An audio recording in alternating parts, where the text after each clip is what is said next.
பிரியமானவர்களே, இயேசு கிறிஸ்துவின் நாமத்தில் உங்களுக்கு என் அன்பின் வாழ்த்துக்கள். இயேசு கிறிஸ்துவனுடைய கண்கள் எப்பொழுதும் உங்கள் மீது நோக்கமாக இருக்கிறது. உங்கள் கண்கள் யார் மேலே நோக்கமாக இருக்குது?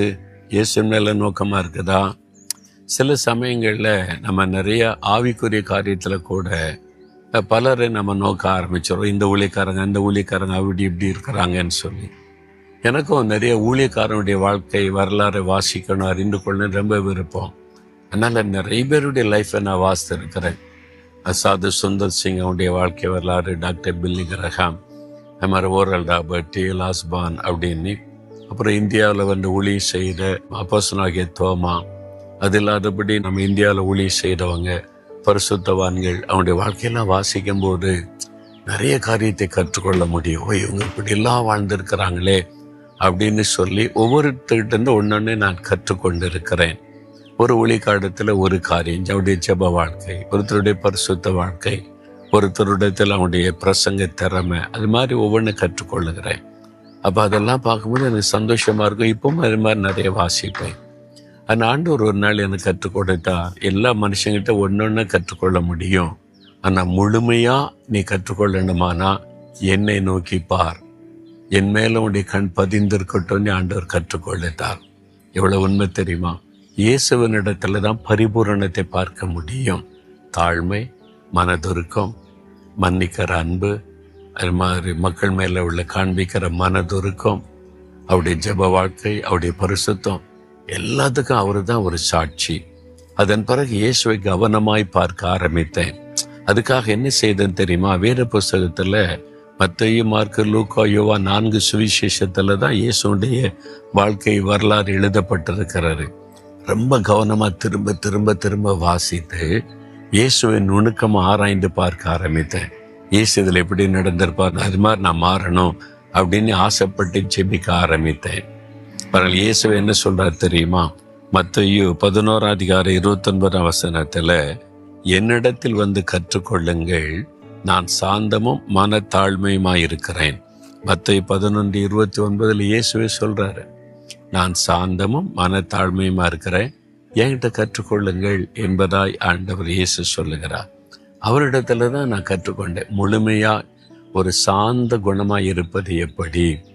அவரை பகைக்கிறாங்க, பரியாசம் பண்றாங்க, கேவலமா பேசுறாங்க, அவர் கோபம் உண்டாக்குற மாதிரிலாம் அந்த மத தலைவர்கள் வந்து பேசுறாங்க.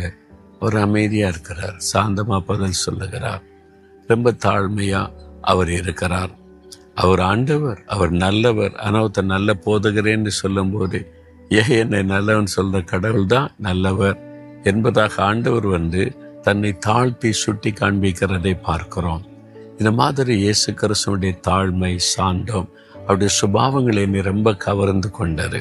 நான் அதை வாசித்து வாசித்து வாசித்து அதை வைத்து ஜெபிப்பேன். என்னை அப்படி மாத்துங்க, எனக்கு அந்த குணத்தை தாங்க, எனக்கு தாழ்மை தாங்க, சாந்த குணத்தை தாங்க, இந்த பரிசுத்தத்தை தாங்க, இந்த ஜெப வாழ்க்கையை தாங்க அப்படின்னு இயேசுவை பார்த்து பார்த்து பார்த்து நான் ரொம்ப வியந்து அந்த மாதிரி சுபாவம் எனக்கு வேணும்னு ஜெபிச்சிருக்கிறேன். அதனால தான் என் வாழ்க்கையில் இவ்வளோ மாற்றம். நான் வந்து ஆரம்பத்தில் இளம் வாலிபனாக இருந்தபோது என் சுபாவம் ஒரு மாதிரி முரட்டு சுபாவம்.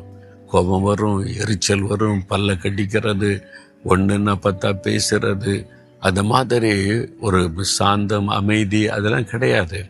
அந்த மாதிரி சுபாவம். ஆனால் இயேசுவை நான் கற்றுக்கொண்டே வாழ்க்கை மாறினோன்னே என் பெற்றோரை ஆச்சரியப்பட்டேன். என் தாயார் சொன்ன, எப்படி நீ மாறிட்ட என்பதாய். நான் மாறலை. இயேசு கிறிஸ்துவனுடைய சுபாவங்கள் எனக்குள்ள கொஞ்சம் கொஞ்சமாய் வர வர வர என் வாழ்க்கையை ஆண்டவர் மாற்றி இருக்கிறார் என்பதாய். அதான் இயேசு கிறிஸ்துவை நீங்கள் கவனித்து பார்த்து அவரிடத்துல கற்றுக்கொள்ளணும். எல்லா மனுஷரிடத்துலையும் நல்ல நல்ல சுபாவம் இருக்கு, கற்றுக்கொள்ளலாம். ஆனால் ஒருவரிடத்துல தான் எல்லாமே கரெக்டாக இருக்கும், அது இயேசு கிறிஸ்து. அதனால அவரை நல்லா கவனமாக நோக்கி பார்த்து நீங்கள் 4 சுவிசேஷத்தை திரும்ப திரும்ப வாசித்து இயேசு எப்படி பேசினார், நடந்து கொண்டார், மன்னித்தார், தாழ்மையார் என்பதை கற்றுக்கொண்டு உங்களுடைய வாழ்க்கையில் நீங்கள் அர்ப்பணித்து கொண்டீங்கன்னா உங்களுடைய வாழ்க்கையை தலைகீழாக மாறும். அதனால் இன்றைக்கு இயேசுவே உம்மிடத்தில் நான் கற்றுக்கொள்கிறேன், உம்முடைய சாந்த குணமும் தாழ்மையும் எனக்கு வேணும்னு அப்படி கேட்குறீங்களா? இந்த நாளில் அது உங்களுக்கு பெரிய ஆசீர்வாதமாக இருக்கும். அப்படியே ஜெபம் பண்ணுங்க. இயேசுவே, என் கண்கள் எப்பொழுதும் உம்மை நோக்கி இருக்கணும். உம்மிடத்திலே தான் நான் கற்றுக்கொள்ளணும். உங்க சுபாவங்கள் எனக்குள்ள வேணும். உம்மிடத்திலே நான் நோக்கி பார்த்து கற்றுக்கொள்கிறேன். சாந்தமும் மன தாழ்மையும் எனக்கு தாரும்.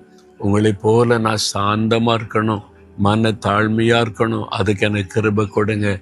யார் யார் அப்படி ஜெபிக்கிறாங்களோ இந்த மகனுக்கு இந்த மகளுக்கு அப்படிப்பட்ட இருதயத்தை கொடுத்து ஆண்டவர் ஆசீர்வதியும்.